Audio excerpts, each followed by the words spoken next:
অনেকে মনে করবেন আসলে মেকআপ করতেছি, কিন্তু না, মেকআপ না, একটু নিজেকে দেখতেছি কেমন লাগে আয়নাতেও। এই তো চলতে চলতে বেরিয়ে পড়লাম অফিসের দিকে।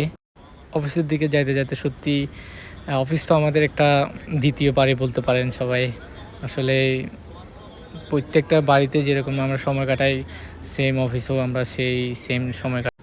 আবার কিছু অংশে অনেকটা মনে হচ্ছে শহরটা যেন পাকা পাকা, কিছু মানুষ এখনও আসতেছে যাচ্ছে ওই রকম। এই তো চা খাইতে বসলাম একটু। দুর্ভাগ্যবশত আমি রুটি চাইছিলাম, রুটি নাই, পরোটা দিয়ে চলে গেল। এই তো গাড়িতে উঠে পড়লাম। এইখানে আরেকটা দুঃখ হলো, আমি যখন গাড়িতে উঠলাম দেন আমার অফিসে গাড়ি চলে আসলো। তো দুঃখ আর দুঃখ। এই তো সবাই ছুটে চলেছে আপন গতিতে, ঠিক যেন নিজের পুরাতন বাড়িতে আবার ফেরা। এ হচ্ছে জীবন। আর কি আর বলবো, অনেক বেশি দীর্ঘদিন পর আবার চলে আসলাম। সো একটু নিজের থেকে অনেক বেশি খারাপ লাগতেছে, কি বলার, একটু পেইনফুল মনে হচ্ছে। বাট ছেলে মানুষ, চাকরি তো করতে হবে, দেন চলে আসলাম।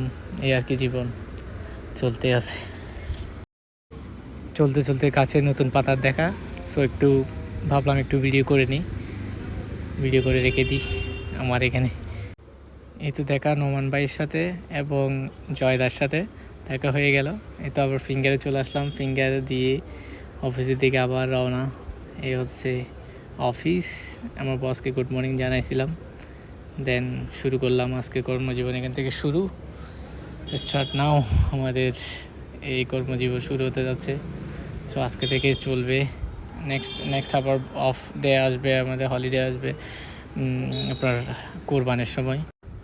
এই তো টেবিলগুলো একটু গুছাই নিচ্ছি, আর একটু পলিতলি মারা ছিল, এগুলো একটু ক্লিয়ার করে দিচ্ছি। এক্সটেনশন সবগুলো একটু পরিষ্কার করে নিলাম, দেন কম্পিউটার ওপেন করে দেন tata, bye bye, okay, thanks for watching.